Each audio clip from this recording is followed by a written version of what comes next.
So,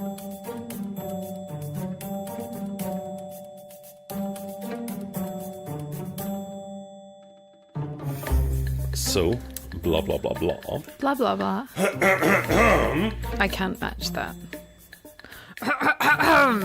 There you go. Whose spikes are higher? They're pretty equal. Yours is actually, like, mine were more even high, but you had a crescendo, and your crescendo topped out mine. Yay! Matched and surpassed. Whoop, whoop. And by noise per square inch, I'm a noisier one. You're more powerful. Yeah. You just have sheer mass.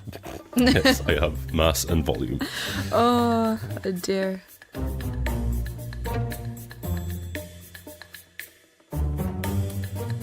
It's all fine. It's all fine. It's all fine. It's raining once again. It's raining, setting the mood for our lovely time of crime and cocktails. Yeah. We have the fire on. We have the rain hitting the skylight. And we are prepared to welcome you all. Welcome to Crime by the Bar. I'm Jonatan. I'm Anna. It's Tuesday? Tuesday. It is Tuesday. It is Tuesday. I try to compensate confidently. Oh, you weren't quite sure there. It is indeed Tuesday. Mm-hmm. We hope your week is going well so far. And that you at least had a tiny little orange moment inspired by the King's Day / Queen's Day / whatever happened this weekend. Yeah, things happened. I'm pretty sure they did. I got, actually we both bought vessels. I bought a whole bunch of vintage crystal glasses from various people. And at the very end of the day, I spent all of the money I had left in my pocket on a very ugly chipped porcelain swan. Really? Yes. Huh. Because I saw it and went, oh, I know he'll love that. And then picked it up, not realizing it's chipped on one side already. And it was like, how much is it? Like, this much. Like, I have this much. Sure, fine. So it was ugly. I probably only paid like €2 for it, but I feel like I was robbed. That's weird. I kind of match you as well. I also picked something up thinking like, oh no, I know who I'm getting this for. And it was a tiny like porcelain Chinese aristocrat caricature with a fan and stuff on it. Okay. But also not so sure about that purchase right now. But it was 50 cents, so. Yeah, like it's a lot cheaper than the counterfeit Mario helium balloon. Oh yeah. It was super merry was what it said on it, and I'm pretty sure it was half helium, half air, because the thing didn't even go straight up. Oh. And I'm just like, how much? Wow, okay, really? Like, like, fine, whatever. So here's your money. And DVDs. No DVDs this year. Did you get DVDs? I got 5 DVDs. I don't even have a DVD player anymore. Really? I don't own a laptop that has a disc drive. Oh, right. Yeah, now you're checking yours going, oh yeah. Well, I mean, this is definitely not my work laptop, but I have another private laptop at home which does have it, and my computer and, PlayStation and Xbox and all these things. I don't have my Xbox hooked up anymore. I can't remember the last time I played it. Probably when I had some friends over. Okay, we should probably launch into our crimes. I guess we should. Yeah. We're pretty good. So, this week, not sure who's going to be worst. I think you might have mentioned that you're a bit more gruesome than normal. It's not altogether pleasant. I don't know. My instinct is saying you've been pretty bad recently, and you're probably going to be bad again. I've been pretty bad. I'm trying to turn around. Yeah. I couldn't quite get there this time. So mine is very high on the creep factor, slightly high on the humanity, not very gory. Maybe I win then. I wouldn't have thought mine would have been worse. The only thing I'm worried about is that it is kind of a downer. Do you want me to go first, or do you want to go first? Because I don't know. I need feedback. Mine's not very upbeat either, and it rates pretty highly on everything: gore, creep factor, and humanity. Okay, then you're probably worst. Yeah. Then we can do that. We can have mine, and we can spin a bit, and then focus on the happiness of drinks in the end. Hey. Okay, we'll do that. All right, you're going first. Yes. Yeah, before I begin, can we say hi to our friend and listener in the US, Amy? Thank you for leaving a review. It was really Amy. Lovely. Hi, Amy. If you want us to say something in our magical accents, especially for you, give us a shout. We will. But yeah, thanks a lot. We love your reviews and they really help us out. So please keep them coming. Mm-hmm. And on that note, I will ask you if you've ever heard of Birna Brjánsdóttir in Iceland. I would have assumed it was Iceland, but no, I have not. Okay, so I'm going to start by educating people a little bit. In case you don't know, Iceland is, well, it's not that it's small, it's just the population is really low. Very so. Yeah, it's like about 350,000 people. And homicides are really, really rare in the country. So they had no homicides in 2003, 2006, 2008. The maximum they ever really have in the year is maybe 2. It doesn't happen. So it's a pretty safe place to be, all in all. So I will tell you about Birna Brjánsdóttir, which I assume is just like similar to the way you would construct surnames with son of and daughter of and that kind of thing. Well, pretty much, but in as far as I know, it's still pretty much 100% patronymical. Is that the word? No, I don't know. Well, basically, you always, like, your surname will always be your father's name plus either a son or daughter, depending on your... Okay, so that would be like traditional Gaelic as well for constructing surnames. So you have ni or nu, depending on whether you're a son of or a daughter of. Yes, yeah. You have taught me this before. Yeah. That's So good. like, if you're this is before surnames were anglicized, so you have a lot of anglicized Irish names that are not really Gaelic names anymore, but traditionally that's the way they did it as well. But yeah, well, Birna was 20 years old and she lived in a really small town on the outskirts of Reykjavik. It was called Brioholt. I actually wrote it down phonetically in the hopes that I would say it correctly, but I don't know if it is. It's on the outskirts. It's like 4 kilometers away from Reykjavik. She lived with her dad and her cat. Oh, Yeah, I know. what was the cat's name? I have no idea. And I actually did look for it. So if you know, I do not doubt that you did. yeah, if you know the cat's name, let me know. So on Friday the 13th of January 2017, the Reykjavik Grapevine, which is an English language Icelandic magazine, was hosting a party. Yeah. Sorry, I was actually hoping for, the general Reykjavik grapevine, like, the rumors spread and such. No, it's like a specific magazine. You can check it out. They have a pretty decent website for what's going on, and it's everything from like news to hotspots to everything else. They were throwing a party at a bar called the Hura. The Hura? Again, I wrote it phonetically. So, yeah. I have no idea how it's spelled anymore. Well, I can't help that much, sorry. And it closes at 4:30 in the morning, but she was there until 2.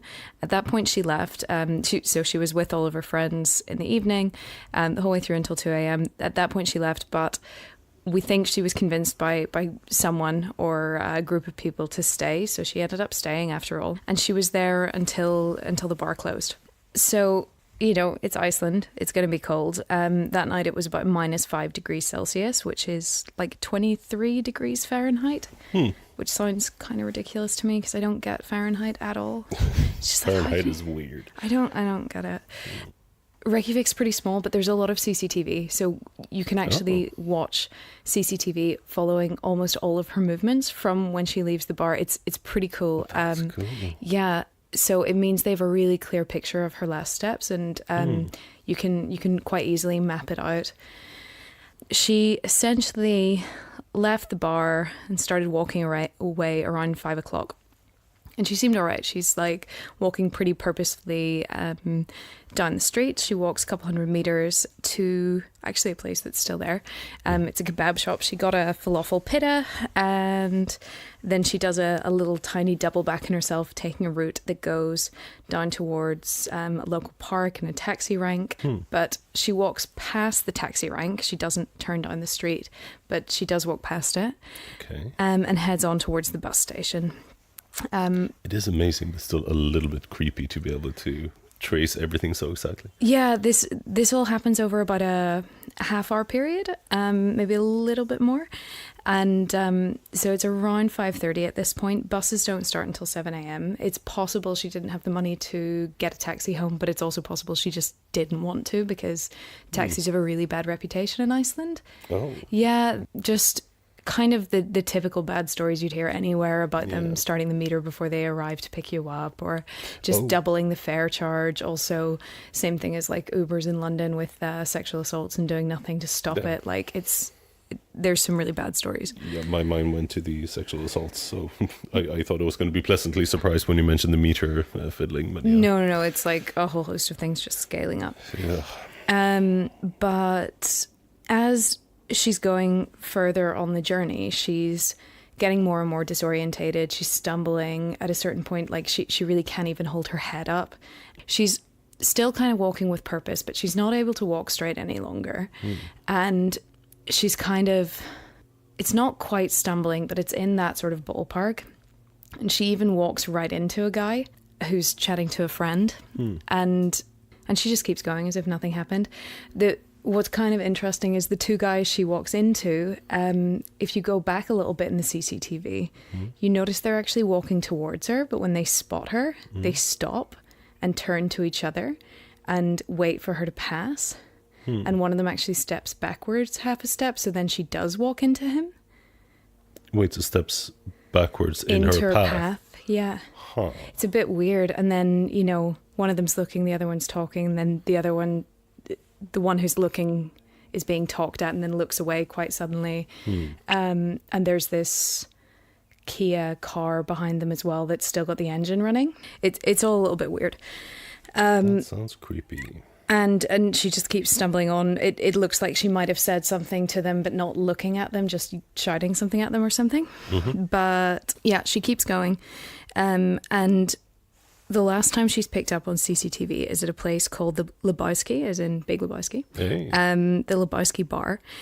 At this point, she's taken a kind of weird detour. Imagine her walking down like a straight road, any overtone, whatever. She's walking down like a really straight road, and then she takes a turn 45 degrees down another little sort of side street, just to go back and rejoin the main road. And it's somewhere around there we lose her. So she's last seen at the Lebowski bar on their CCTV. It's closed at 24 minutes past 5. There's another CCTV camera about 30 meters further up the street, but there's no sign of her on the footage. We do see a red Kia on the footage shortly after, which may or may not have been the same Kia that we saw a little bit earlier when she stumbled past those two guys. Yeah. So by 5:50, which is half an hour later, the car is seen about 15 minutes drive south. So somehow there's 15 minutes that have disappeared in the span of them getting there. It's near a golf club. And by 10 past 6 in the morning, the car is at Halfnarf Harbour. I can show you that because I actually do have it written down, and that's probably why I'm pronouncing it so badly. This. Hafnarfjörður. Yeah. So they're there at a harbour. And this is the car that's seen on footage. There's a Greenlandic trawler called the Polar Nanok, which had been docked at the harbour that evening. Two men were seen getting out of the red Kia. They spoke for about 2 minutes, and then one of them boarded the boat and the other one got back into the car and drove away. At this point, we didn't have really any information about it. People just knew by the next day that she was missing. So this was things that turned up over the next kind of week. The car was discovered to be a rental, and the men were from the crew of the boat. Traces of Birna's DNA, blood as well as other traces, were found in the car. There were splatter on the ceiling and in the back seat. And there was so much that it looked like if it was all from blood, it could have been a gun. We know it wasn't a gun, but it could have been. Or it could have been vomit if she'd been sick and it had been messy. Later on, her ID was found in a trash can on the boat, and one of her snow-covered shoes, that were Doc Martens, were found on the Tuesday that followed. So this all happened early hours of Saturday morning. So one of her DMs was found on Tuesday morning, 300 metres from the boat at the harbour.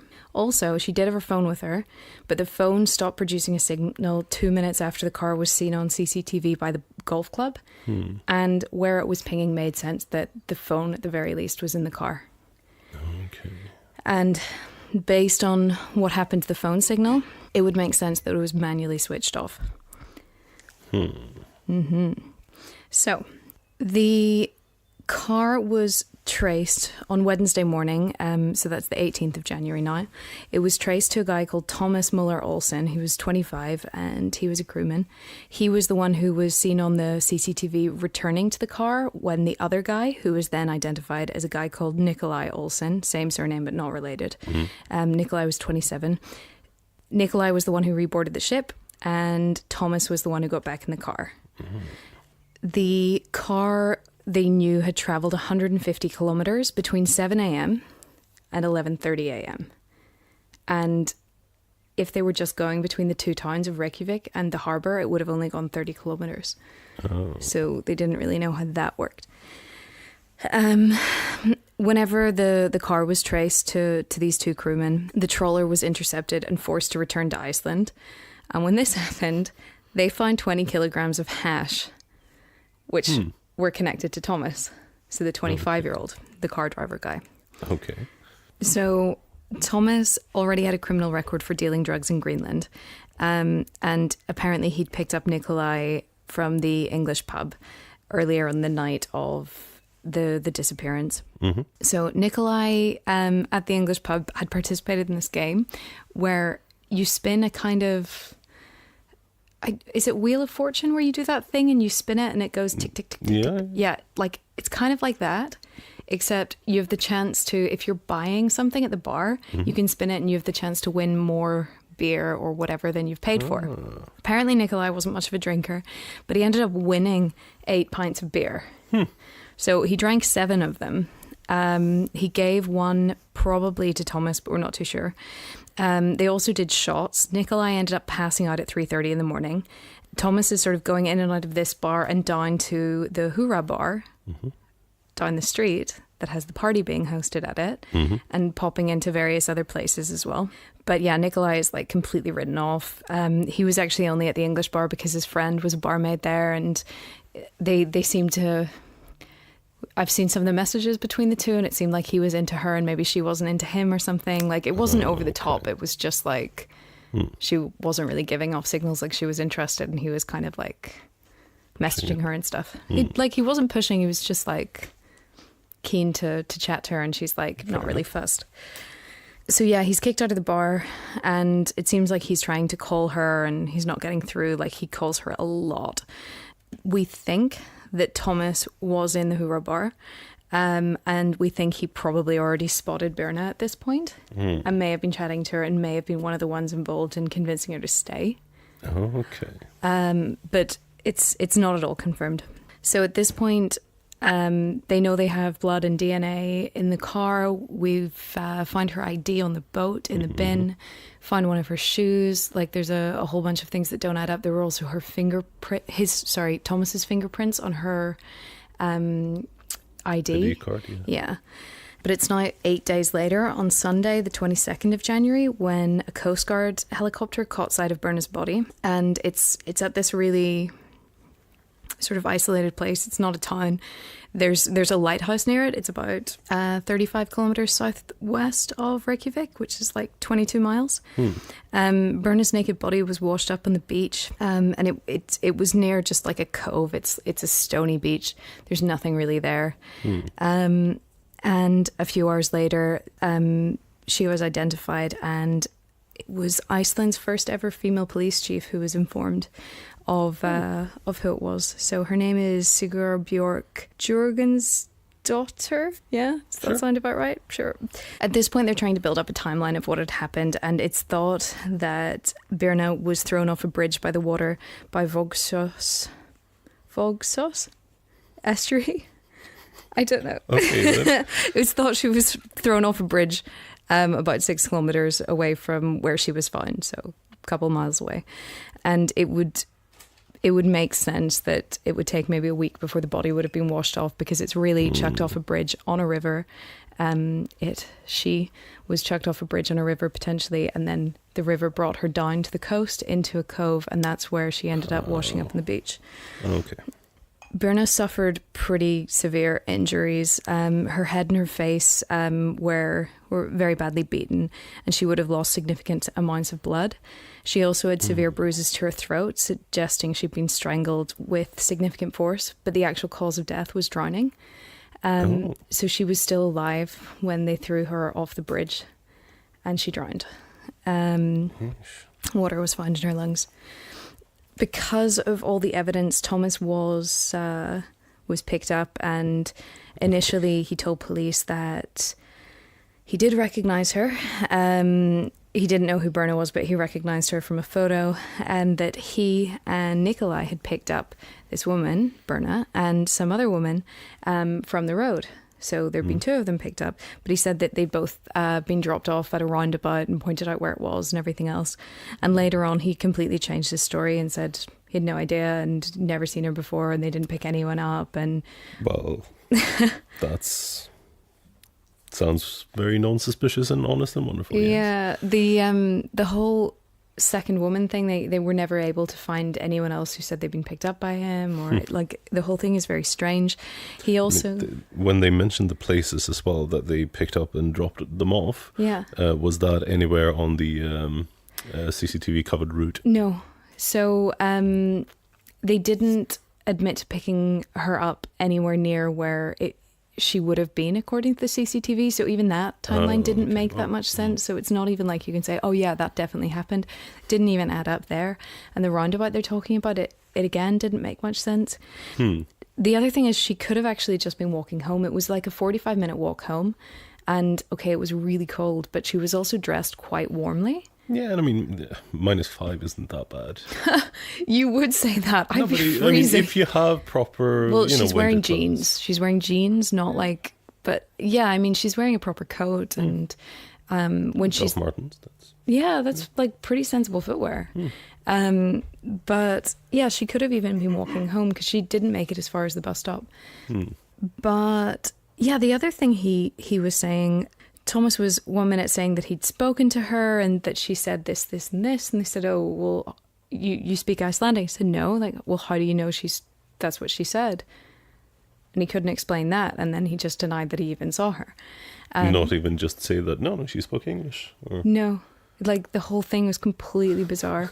They were initially asking, who was driving. And he said, I was, because...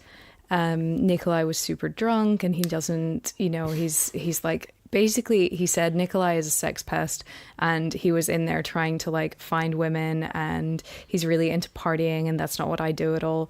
His criminal record says otherwise, like friends and family say otherwise, but yeah, he's like blaming everything on Nikolai, who was kicked out because he was passed out from a bar. So like, whatever. But yeah, so he's like, yeah, I was the one driving. And then they're like, so you were the one driving when the girls were picked up. And then he changes the story to, no, it was Nikolai driving, to, oh, well, I was driving, but I didn't get them to get in the car. And then it was, no, there were no girls. And I have no idea what you're talking about. The whole thing is strange. And then at one point he says both of them drove the car back to the ferry 15 minutes away. It's just all complete and utter nonsense.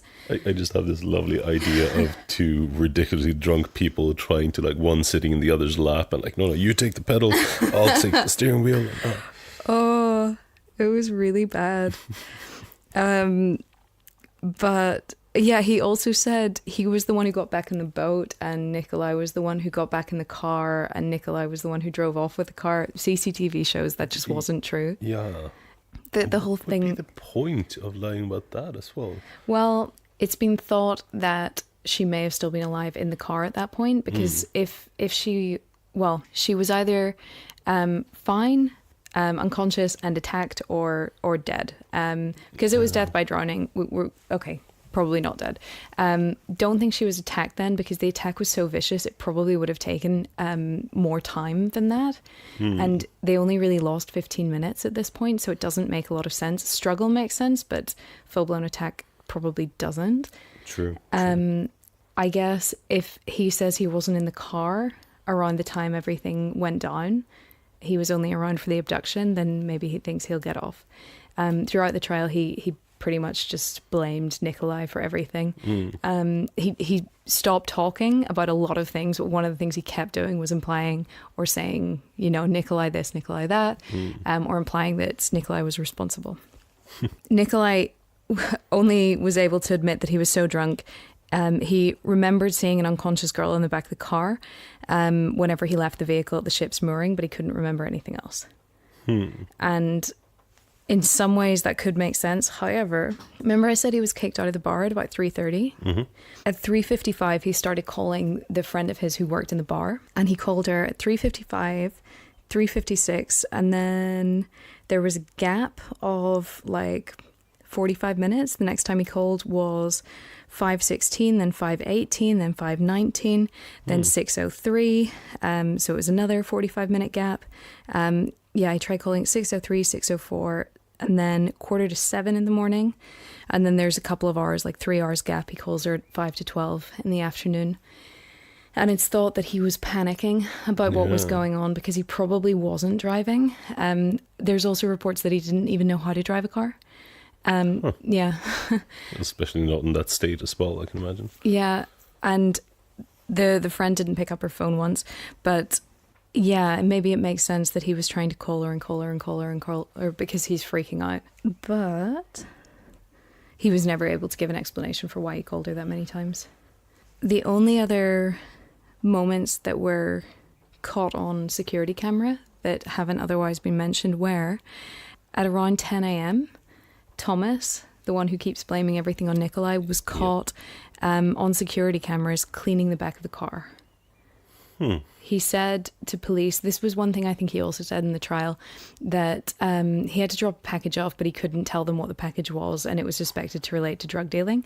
And his lawyer really insisted that he shouldn't have to say anything. He actually said, if I told you, I'd have to kill you. And his lawyer said, yeah, if he told you, he'd have to kill you, so he shouldn't be compelled to answer. This is the same lawyer. Your face is hilarious right now. This is the same lawyer who said that they shouldn't be charged because there was no reason to compel the boat to return to Iceland, and it was out of the police jurisdiction because it was in the water.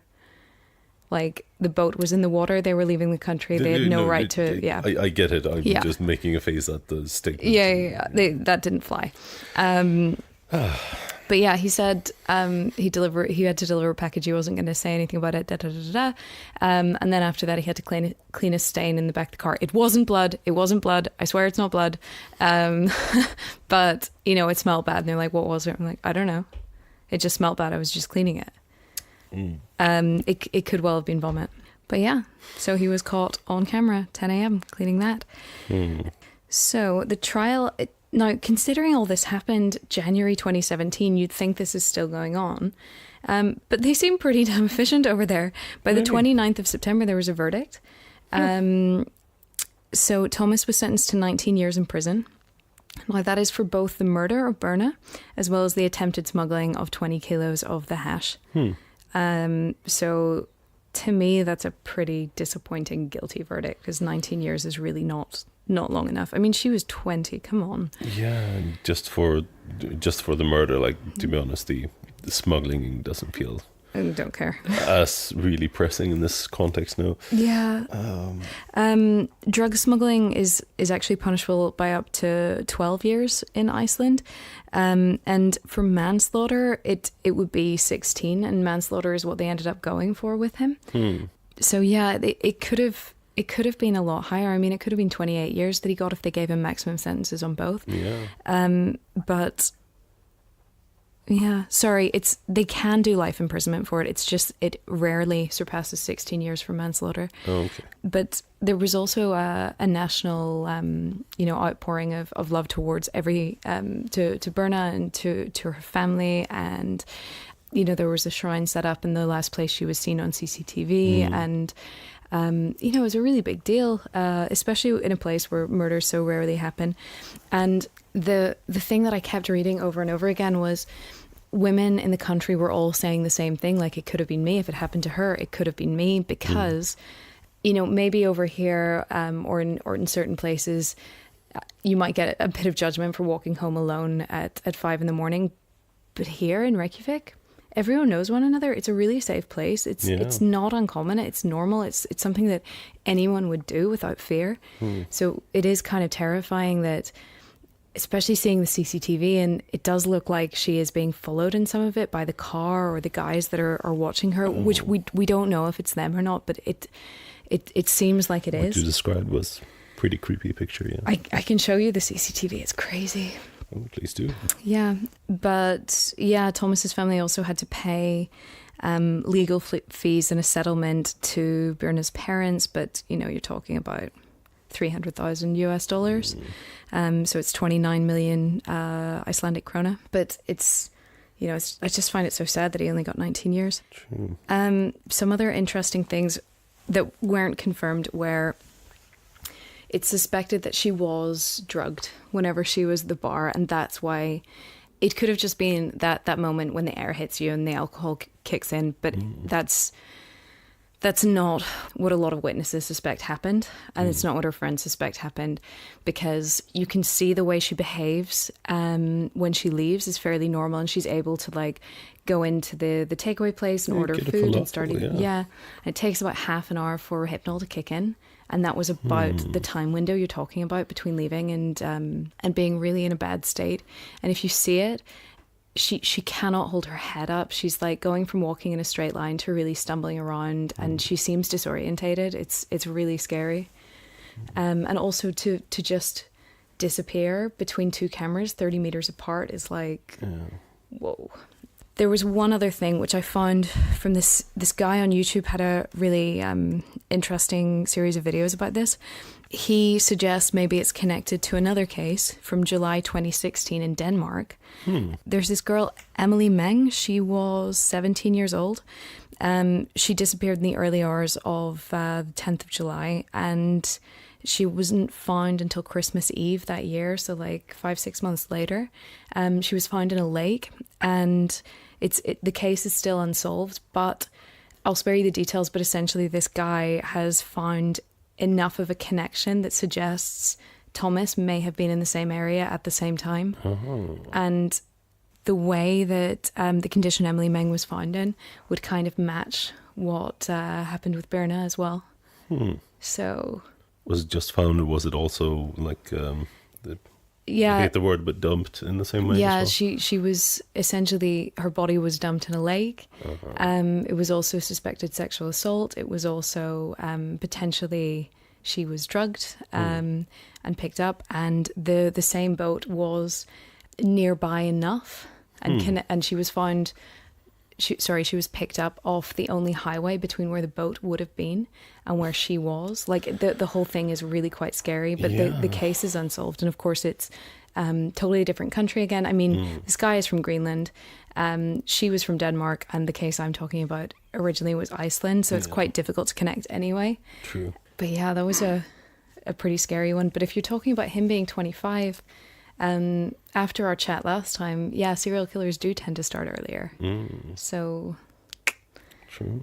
It's quite terrifying. It would be nice if they could connect it just so the family have some kind of closure, and so this maniac isn't still running around. But that's my story this week. It was a good one. It was kind of a roller coaster between the horror and the idiocy of these people as well. Yeah. What really struck me as well was the fact that we have this the wonderful 30-meter gap between CCTVs, perfectly timed there. But this guy obviously had neither thought or, well, either no thought or no knowledge of the CCTV placements when he was trying to, provide his version of events. It's still kind of crazy that for all the times he got tripped up by the CCTV, is it just pure chance that he didn't get caught on CCTV doing anything? It kind of sounds like it. Yeah. Which is a bit scary as well. Yeah. Yeah. Ugh. No, I have nothing to say. I'm just like chilled because seeing her walking around and stuff as well, and just knowing, hey, this is the last time she was seen. And she's not in a happy state. I know we said the whole we don't really care about the hashish smuggling, but at the same time, decent scale drug smuggler probably could get his hands on some stuff as well. Well, 20 kilos, in terms of how much that would have been worth in Iceland, you're talking about $2 million US. Yeah. Really? Yeah. So, yes, I know. So... Sorry about that one. Business opportunities, no? Yeah, so he obviously had resources. I mean, you never know. Maybe he was just a drugs mule, but considering he was previously convicted for dealing, you kind of think he's getting a fair bit of profit from this thing. Yeah. So maybe he does have the means to, and he's 25. It's not like he's been around doing this for decades. So, True. But yeah. Oh yeah, there was one other bit of CCTV that showed him near the golf course, so just around the time her phone was switched off. It looked like he was getting into the back seat and he was there for a little while. So, okay. Yeah, that was one thing that really didn't work in the timeline at all. So I'm not sure what the story is and if it was just an issue with Google Translate, but he was seen in the backseat of the car at a certain point as well. Okay. When he wasn't cleaning a couple of hours before. But they never did find the actual phone. Nope. They found a few random bits of clothes. They found one shoe. And the other weird thing about the shoe is almost all the reports say it was one shoe and there was snow on it. But some of the reports say it wasn't snowing anywhere near the harbour. So, but I mean, it was cold enough that the snow would have stayed. Yeah. But you're talking about a couple of days later that the shoe was found. So, shoe was covered in snow and then left near the harbour. It's just weird. It's super weird. I'm pretty sure there's no conspiracy in terms of someone else being responsible because they also found her DNA all over Thomas. Oh. Yeah. Like all over the clothes from that night and blood as well as vomit. So that also kind of ties in with potentially there being DNA spatter from vomit rather than blood in the back seat. And the whole thing is kind of unclear. But yeah. Oh. It's pretty bad. It is quite bad. But yeah, disappointing sentence. But when you, as I do get, like when things sound like too obvious or like you were telling about his statements and everything, I was just worried that he would get away scot-free. Yeah. But at least there was a conviction. Yeah, but 19 years. Yeah. I'm so disappointed by that. But yeah, I guess we'll see. I have to look at it as his prime, both as, possibly as a relatively young person and as, a budding, possibly serial killer would be interrupted. Yeah. Or stopped for a while. Yeah, hopefully at least if he gets out, he'll be under so much scrutiny that he doesn't get away with it. But Killer of the Seas. Can you imagine if he is responsible for the Danish girl one as well? I definitely can. And he gets away with it because he's just going port to port and, he's in rental cars and, okay, yeah, you might find some DNA in there, but if it's been rented 5 or 6 times since, it's pretty difficult to say who it came from and it's not going to stand up even if it's suspicious. And also the her being drugged, if you already... Okay, weed and Rohypnol are very, very different, but if you have access to one illegal substance, then who's to say you can't or you don't have access to another? I think to Yeah, me that's even exactly. more compelling. No, that's where I was going with the drug dealer thing as well. But no, we both got distracted by the business opportunities, I guess. Yeah. Oh, No, that's true. that was my story this week. See, it is a bit of a downer. It is a bit of a downer, but I think mine will be more of a downer. Oh dear. Yes. Okay. So we need to steel ourselves. I think we need a bit of a top up, Bit of a top bit up. of a stretch. Yeah. Drink, stretch. We'll be right back. Yes. We'll be right back.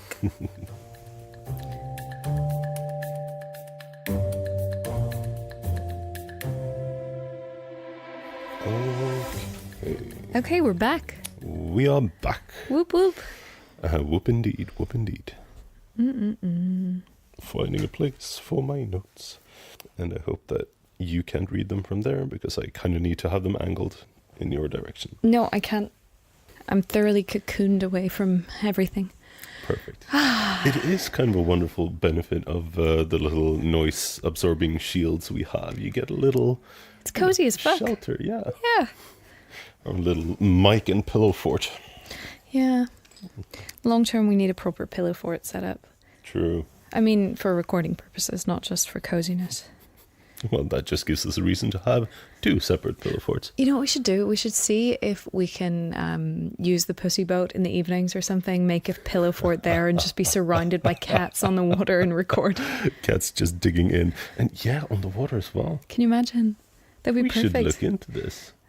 Dear listeners, if you have any connections with the cat boat, let us know. If you don't know what the cat boat is, Google pussy boat, clean search, Amsterdam, and Yeah, safe search is important. Puss and boat. I can never say boat. Well, whatever. Puss and boat. And it's like a cat sanctuary on. I think it's on Single, right? I cycle past it. I thought so. Yeah. And it's like a cat sanctuary and a floating houseboat. As opposed to a sinking houseboat. Anyway. It could be hovering, I guess. Yeah, it could be, couldn't it? Thanks for supporting. Okay, Jonatan, you have a tale to tell. I have a tale, and I shall tell it to you. Yay, tell me your story. This story is about Gilbert Paul Jordan, I have no idea who that is. also known as the Boozing Barber. No, I don't know. Oh, okay. I figured this might be something you've heard of, something your listeners might have heard of. So this is in Canada. Okay, where in Canada? Vancouver. I was just talking about Vancouver. Indeed. So the so-called Gilbert Paul Jordan, he was born Paul Elsey in 1931. Okay. So it was a while ago. But he's had a bit of a messy life. So he dropped out of school and basically began drinking when he was 16 years old, Okay. around the time his parents' marriage was collapsing. And he had apparently stated at some later point, stated himself that he was basically an alcoholic already by that age. Per kid. Which is rough. Yeah. But after this, his long and initially seemingly random crime streak began when he was, I think, 19. Well, that's when he was first caught or convicted at 19. Okay. So Which was for car theft Ooh. that year. And it was very soon padded out with a lot more convictions of theft, assault, and heroin possession as well. whoa. So Can't we jumping have, up the scale a bit. Yeah, a bit of weed or something before we go straight to heroin. Apparently not. But dear. even though he went for that possession, I'm not sure if that remained a thing for him, as opposed to the alcohol, which was a very common thread. Like maybe he was just holding it for a friend. Yeah, it's possible. It's maybe. possible. Maybe he never saw it before someone planted it in his pockets. Maybe he just thought it was like weird candies. Like, is this Pop yeah, Rocks? Oh, I've never had this flavor. Ooh, oh, I don't think I like it. He just Hang on went to to borrow some sugar from the neighbor and they picked the wrong bag. Yeah. Mm. Yeah. Oh No. dear. I have no idea where we're going now, but okay. No, but I'm just poor guy. Well, like I said, the alcohol was pretty much a red line, Mm-hmm. and he was repeatedly charged with drunk driving. Mm-hmm. In 1969, he was even charged twice in the same day for drunk driving, Wow. which think shouldn't he'd sober really up be before. happening. Yeah. Yeah. So earlier in the 60s, when stuff started getting more serious, he was also charged with kidnapping. Okay. A 5-year-old Aboriginal girl was found in his car, Whoa. That's not good. far away from her home. He was, however, not convicted for this, and there was a stay of proceedings. I tried to look this up, but no details on how, because, well, the kid was there in his car. So, I have a bit of insight in this. Oh, really? There's a massive issue with getting prosecutions in cases involving indigenous people in Really? Canada. Yeah. So Native Canadians are massively overrepresented within the prison systems, but actually crimes against them are rarely actioned. And it has traditionally been seen by police as a sort of issue within their community. So even though she's been abducted by a white guy, doesn't matter, it's not their problem. That's traditionally been the attitude. The more you look into stuff like this, the more horrifying it is. But the person you met last week, one of the people you met last week, both are Canadian. One is Cree, so he's an Aboriginal Canadian from the Cree Nation, and I'd read enough about it before to have a little bit of an understanding, but hearing some of the first-hand stuff from him was harrowing. Really? And of course the other person who's here was a prison officer and is now a parole officer, and has a lot of insight on how people are generally treated over there, and how it's totally different for a white person versus a person of color. So I'm kind of not surprised you can't find that much information on what happened with poor little Aboriginal 5-year-old who's abducted by this guy. Also losing all sympathy for him. Oh, well, no, I almost said there is still more to lose, but no, you don't need to lose more sympathy, but you can get more, let's say, a solid foundation in your dropping of that. Nice. And the Aboriginal thing does explain some other things as well. Yeah? Unfortunately. Oh, shit. After this, so we're talking late 60s and crossing over to the 70s, he started getting charged with more and more crimes of a sexual assaults and rape nature. Yeah. But he was not convicted for anything of this. And like the charges just kept piling up, most of them involving alcohol, but there were some random indecency convictions as well, like indecent exposure. I think he went into a courthouse once as well and just... Got his drunk out? No, in the courthouse... It wasn't clear if this was for his own session or someone else's. There was a lot of, like Nazi saluting and stuff like that. Oh, dear. Generally chaotic crimes going on. Because like that is the only mention of anything. It doesn't look like he was in any kind of, Nazi movement or so. No, he's just being an asshole. Kind of the feeling I'm getting. Wow. So in 1974, he was finally sentenced for something. He was sentenced to 2 years for indecent assault. There was an attempt to also have him declared a dangerous sexual offender in 1976. Okay. But that was denied at the time. Okay. The following year... That is after 1976 when he got out and they tried to have him registered. He was charged with several counts, including kidnapping and sexual intercourse with the feeble-minded. I assume that's some sort of euphemism for someone with an IQ below whatever, or someone with learning disabilities, or... Yeah, it was an incident involving a woman that he had taken from a mental institution. Whoa. Yeah. What? Kidnapped or just like It's not a very secure facility if he can just take her. It doesn't say. I don't think he like shoved her in a bag, but somehow I know got her out or lured her out or something. But that's wow. Okay. So come on, Canada. I thought you were all right. What happened? Sorry, I know this isn't representative, but whoa. Let's hope not, because it gets worse. But for this, he was convicted of the assault and sentenced to 26 months in prison. He didn't appear to suffer too much in prison, though, and it was in prison that he learned to be a barber. Okay. He learned a trade, and he set up shop in the Slocan barber shop in Vancouver. Okay, I've never been to Vancouver. Oh, me neither. So I'm going to jump ahead a bit. Okay. To the 12th of October in 1987. Okay. So this is a while later. He's had a good 20 years of being a menace. Quite. But, you know, let's say an unhindered menace. Yeah. So in 87 here, on this night there was an anonymous call reporting a death at the Niagara Hotel in Vancouver. Yeah. And Vanessa Lee Buckner's body was found naked in a room. So Vanessa was like known as like barely a social drinker. She was not one to drink excessively. When she was found, she had a blood alcohol level of 0.91. That's pretty damn high.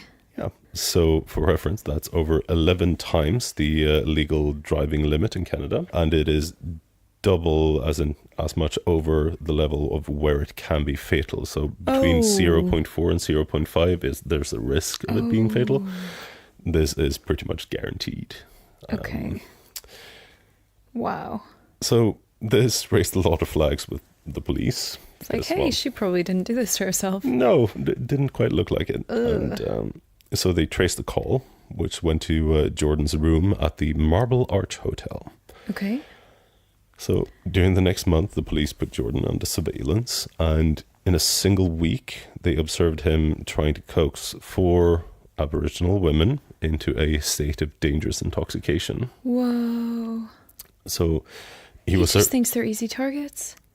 Kind of. So what I've, just jumping ahead, the thing you said about the general attitude there makes sense, because a lot of things, as I understand it, what he was targeting was also like people who might have been alcoholics or possibly sex workers, and not that suspicious circumstances for people with these inclinations, not as likely to raise flags. Yeah, yeah. And what you said with the Aboriginals does raise a point. There were so many cases where things just weren't looked into, and there was also, it you know what, it deserves so much time than we can give it today. But if you've never heard of the 60s Scoop, look up the 60s Scoop, dear listeners. It's where a whole bunch of Aboriginal kids were taken from their homes and families in Canada and just basically sent off with new families. The idea was to try to integrate them into sort of white culture. But they were completely cut off from their families for years. They weren't allowed to speak their own language. So it meant whenever some of them were allowed to return years later, they couldn't communicate with their families. But that's only one part. Like, there's so many shitty, awful things. And the Canadian government, I believe, are still not admitting any guilt in this, which is pretty terrifying. But yeah, that is horrible. There's case after case that has been brought to light in recent years that just highlights how little has really been done to take care of Indigenous people. And it's seen as a community issue. It's really not acceptable. It's unbelievable. So kind of not surprised when you're saying who he's targeting. He sees them as easy targets. I thought you were better, Canada. I'm sorry. Yeah, I know. I love Canada, but my God, like, come on. Anyway, stories for another day, I guess. True. We'll do it in Canada Day. Yay! Good plan. How was I? Yes. Yeah. Single week, 4 women. So as they were like observing him and listening in, like they could hear him like very heavily encouraged them drinking, going as far as like coaxing them and bribing them to drink more alcohol, to the point there was some transcripts, and it's just really creepy, of him saying like, no, down the whole thing, I'll give you $20 and $50, and just like pushing like that. Oh no, this is like the do you remember asshole rich kids who did VHS tapes that they called bum fights or something, and it was yeah. It's just like, oh hi, we're gonna take advantage of people who, you know, maybe we'll do stuff for money, and like anyway, sorry. But that is the same vein basically, but on a single and creepier level here. But yeah, so I was a bit worried when I read this chronologically and hearing them doing the surveillance, but the police did actually intervene in all four cases they saw. Yeah, and which was good. And the guy still didn't go, maybe I should be a bit more careful. Apparently not. You know, if first you're stopped, then try 3 more times while the police are watching. I don't know. I assume he was stopped from doing turn number 5. Well, so the very last time he tried doing this, he was finally arrested in the act as well. So his last attempted victim, the woman had lost consciousness from drinking with him. Whoa. When the police entered the room, they broke in, and Jordan was lying on top of her, forcing the contents of a large bottle of vodka down her throat as he was unconscious. That's so they insane. arrested him, unfortunately. Well, yeah, but it's kind of a bit late. Oh, it is way more late than you think now, because like after he was properly arrested, there was a bit of a revelation coming up regards to his MO, basically. So he had a lot of times lured women to cheap hotel rooms or to his barber shop. Yeah. Where he pushed a lot of alcohol on them, and in many times also raping them. Wow. In his actual barbershop, 3 women had already died of alcohol poisoning. And they hadn't been connected before? It was in his shop, but they were ruled... just accidental deaths, like just ODs, like they drank too much? Kind of. Whoa. So this was 3 between July in 82 and June of 85. Each death was apparently investigated by coroner, but there was no criminal investigation. What? And there were also other connections later that they made through, which was basically people left dead in hotel rooms. Yeah. So what is believed to be his first victim was Ivy Rose Oswald, an English switchboard operator, I guess. So her naked body was found in a Vancouver hotel room in 65. Whoa, he started a long time before he was caught. Yeah, really did. So her blood alcohol level was at 0.51, I think. So not as bad as the first one that arose suspicion, but still pretty bad. Yeah. I mean, lethal level. Yeah, pretty much. But no, her death was ruled to be accidental, and stayed that way for the 22 years until all this came to light. So in the... side note on this, because that was probably the first victim.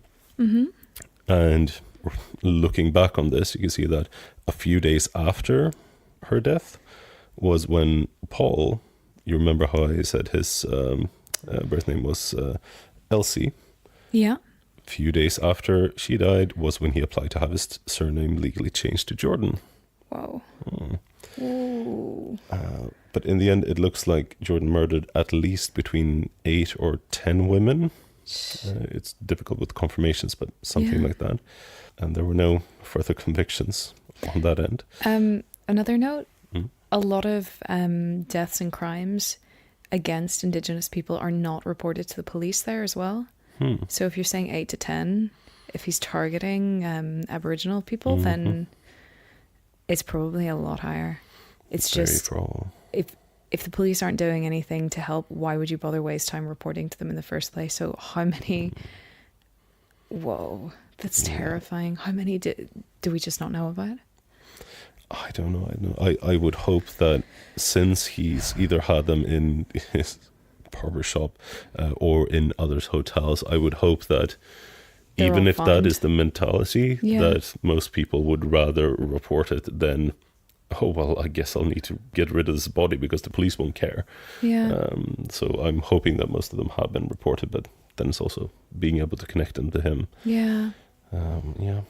So, but after, fortunately, he was finally arrested, and he was charged with murder for Buckner's death. Okay, good. He was only convicted of manslaughter, though. Which I can kind of understand because in the 80s, if it's not cocaine and if it's not a gun, then is it really murder? It's like, yes, it is. Okay, I hadn't heard that summary, but I can see it. That's how I'm feeling about the 80s. I'm feeling a bit melancholy today. Fair enough. I thought we were happier with the whole. No. I'm infuriated. Fair enough. This fair is enough. horrible. It really is. But good choice. I've never heard this. No, so, to run off, where was I? Yes, convicted of manslaughter. Yes. But so first they tried to appeal the conviction, but that was fortunately denied. But after it went through, a second appeal was approved to reduce his 15-year sentence to 9 years. Seriously? That's ridiculous. And he was released after 6 years. No! This scumbag. The absolute scumbag. I know he had a crappy upbringing, but dude, you've lost all sympathy a long time ago. I don't have exact confirmation of this, but from what I understand, he had a really good lawyer. So apparently, at some point after he had gotten his barbershop, he had gotten an inheritance thing, which he had invested apparently very successfully. So he had gotten a lot of money, and he could afford really good lawyers. Okay. Even though the few things I've heard from them sound kind of insane, but apparently it worked.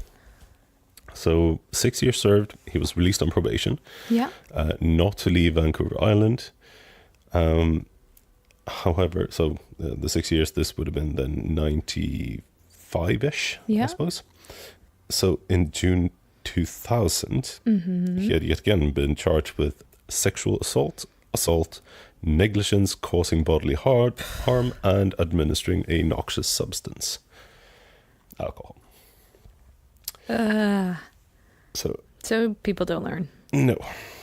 And at this point, Jordan tried to change his name again, Good luck with that.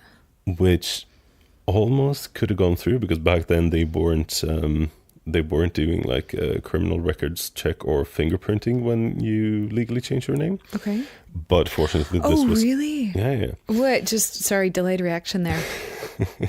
But fortunately, this was caught, and they did kind of a hasty patching of the loophole. Yeah. And then he just dropped his application once all of that would have followed him regardless. Yeah. Because why bother? 2 years later, 2002, he was arrested again for breach of probation because he was found drinking and in the presence of a woman while in possession of alcohol. That was conditions of his. Conditions, yes. Wow, good for them. Fair enough. Clearly, he shouldn't be around either. But No. No, there were a lot of specific points regarding the probational rules. I've just never heard anything quite like that before. Yeah, but no, he went straight back there regardless, and he got 15 months in jail, followed by 3 years of probation with strict conditions. However, in 2004, Jordan was arrested again. What he was doing? Drinking around a lady. Yes. And also getting a lady to drink too much. He was drinking with a woman called Barb Buckley, who since before had a serious drinking problem, and he tried to coax her, but she was in the end taken to the hospital in the end of the night by friends and employees. I mean, it's better than the alternative, but it's still pretty bad. Yeah. But for some reason, he was acquitted of those charges. Nice. So the police instead issued a public warning, basically describing him, his MO, his convictions, and his restrictions. Yeah. And it is a bit long, so I'm not going to read all of it, but it does sound rather like they're really fed up with this guy and they want everyone to know to stay away from him. Okay. So like full description, full name, everything, and then the conditions, like no, he is subject to court-ordered conditions, including abstain absolutely from the consumption of alcohol, not to be in the company of any female person or persons in a place where alcohol is being either consumed or possessed by that person or persons, etc. Like, dude can't be trusted. Definitely not. So this was in 2004, and fortunately, as far as we know, that was the last incident. After this, nothing happened. He couldn't get anything to happen, I would assume, until, well, not until, but finally in 2006. I hope this is going to end where I think it's going to end. Jordan died. Yay! Yes. It's about bloody time. I think that would have been 74 years. Like, unless he started doing something really fucking good with his life, then guy just needs to go away. Definitely needed to go away. Didn't do anything good either, as I can tell. I'm going to assume, like, I tried to find info on how he actually died, but I'm going to assume just age and probably a lot of alcohol consumption since before, which probably didn't make him better. But no, I could just find basically the obituary thing magazine with all I saw, which was just, born with this name, currently this name, died this old. He, how do you say it? He was survived by a brother? Yeah, survived by. So apparently he had a brother, which... Not beloved by. Probably distanced himself a bit there. Yeah, survived by brother so-and-so. Said he was a wonderful stand-up guy. Nah, probably not. No. Wow. Yeah, but no, this entire thing is really horrible, with Taylor preying on people and then getting away with it. That's horrible. So much, yes. On the plus side, I'm glad it ends with him being dead and not with him being in prison for 19 years. Well, yes. Or, well... Well, my guy was 19 years, so that's why I say that. Yeah, no, I do remember. I was just, like, a part of me was kind of afraid as I read through here that since he made the investments, he obviously had money. Well, hopefully the lawyers took all the money, which is something I don't say often. Well, this is a day for saying it. Yes. Oh, but wow. no, I was slightly worried when he just like kept getting off, that he like, no, continue making good investments, getting a lot of money, buying an island somewhere and just living out his life. Like, no, you don't deserve this. No. But that did not happen. So that's something. That's at least something. I don't think there's any way we can make it happier. No. So may I suggest tequila? I know we didn't agree to tequila, but I'm now thinking tequila is the best possible option in this case. I think tequila is a good... For some reason, tequila is like, I don't know, it's like mascara thinner. It's just makes you want to have a bit of a cry, but it also... I thought that was gin. Well, for me, gin's pretty okay social drink. Mezcal or tequila is like... Things are sad. Things aren't good. Let's have another drink and pretend everything's going to be fine, even though it might not be. Fair enough. Are you up for tequila? I so rarely have like proper tequila drinks. Yeah. The majority of the tequila I've drank has just been straight up in my life. It still reminds me of the it might have been third or fourth day in Tokyo, where I lost a shot race. A shot race? Yeah. Is that where you have a whole bunch of them lined up and you just I think finishes we had first? 6 shots and then you just go through them. I mean, you're massive. What happens if you calm down? You're going to take out like a whole bunch of people with you. Kind of. I remained on my feet, but that was a very long evening. It was a good night though. We should do a shot race. Not now, but... Should we now? Yeah, I think so. Maybe like to celebrate a next big milestone in the podcast. Oh, yeah. Yeah. I don't know where this came from or if it's actually a thing, but if we do like I IKEA version of a Long Island iced tea. What's an IKEA version of it? I mean, self-assembly. So you just have every ingredients and shut it in. Dear. Oh dear, oh dear. And also that's hilarious. But no, I think I'm good. Although also quite funny. So then you have like 6 shots with a slice of lime and Coca-Cola chaser. Yeah. Well, Long Island iced tea only needs 4 of the 5 spirits. Really? Yeah, so there are 5 spirits I think you can use in a Long Island iced tea, and you typically only use 4 of them. Oh, I thought 5 was standard. I don't think so. We should look it up. Yeah. Yeah. No, but yeah, let's do that. Next big milestone we hit in the podcast, let's do a shot race. And then we tell our stories, and it'll be like my drunk podcast. But yeah, so if you've enjoyed this, tell your friends, spread the word, tell anyone who you think might enjoy the podcast, and yeah, maybe you'll be lucky enough to hear us doing a shot race in a few weeks. If it's pure carnage, then we'll just stick it on Patreon or something instead. Yeah, true. Good plan. Okay, you're up for tequila though. That's what I'm hearing. Yes. Okay, I'm doing tequila. Let's go. Let's go grab drinks.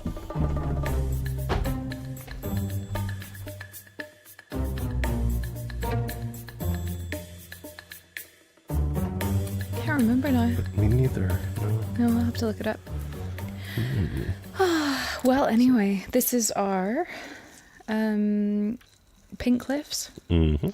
Yeah, so it's pink grapefruit liqueur, white tequila, lime, mint, and a bit of sugar.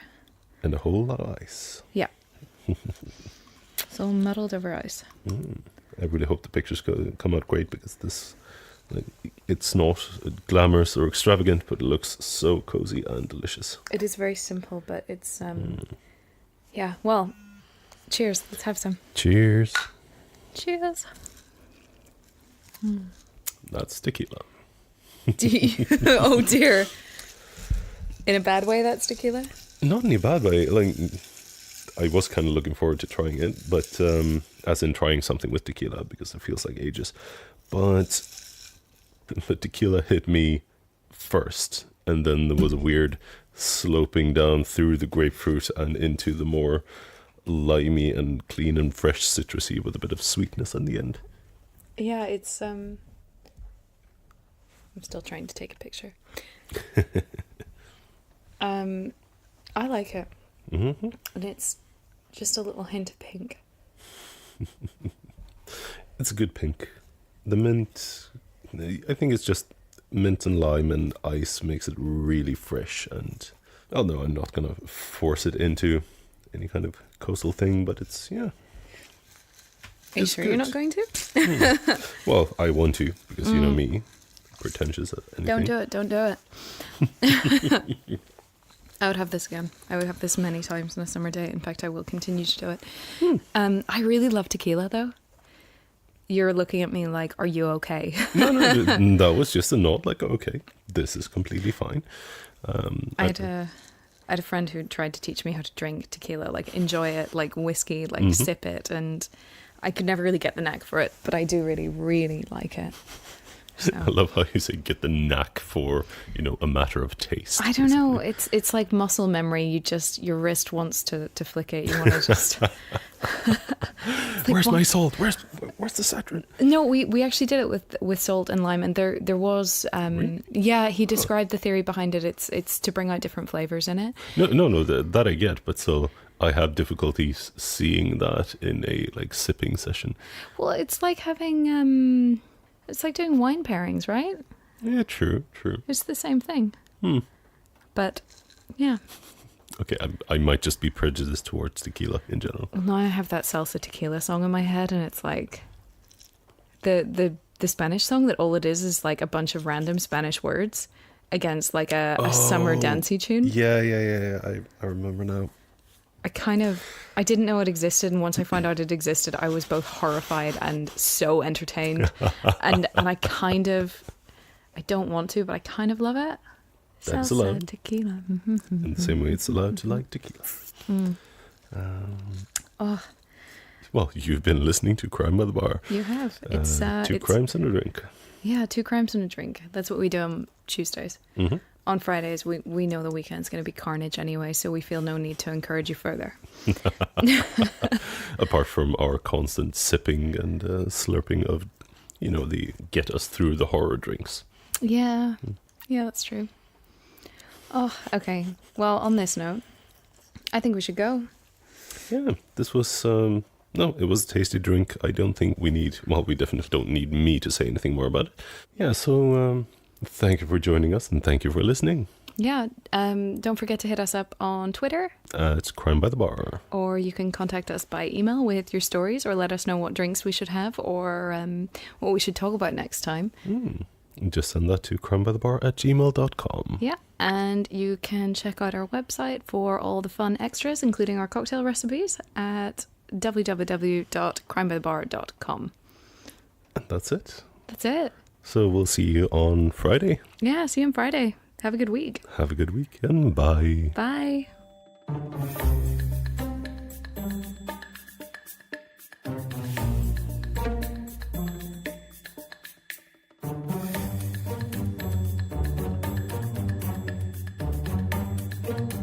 This is our Tuesday episode, full-on episode. Full-on episode in your ear holes. Enjoy. Ew. No? Ew. Okay, yeah, I don't know. They're jamming it in their ear holes. Who listens to this shit? You're not making it better. I'm sorry. Do you need another drink there, sweetheart? Very possible. Oh dear. Right, enough of this bullshit.